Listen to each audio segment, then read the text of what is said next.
गिरिया निकाले है तेरी बज़्म से मुझको, हाय की रोने पे इख्तियार नहीं है।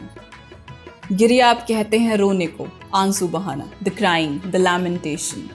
और गिरिया से कुछ कंपाउंड वर्ड्स जो शायरी में आपको देखने को मिलेंगे वो हैं गिरिया शादी, खुशी के आंसू, गिरिया उजारी, ज़ारो कतार रोना, द कॉन्स्टेंट क्राइंग। और शायरी में ये कैरेक्टरिस्टिक है आशिक का।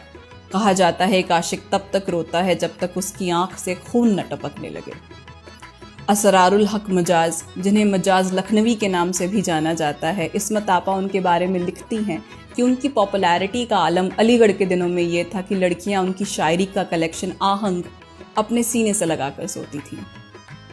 कुछ तुझको खबर है हम क्या क्या, ऐ शौरिश दौरां भूल गए, वो जुल्फ़े परेशान भूल गए, वो दीदाए गिरियां भूल गए।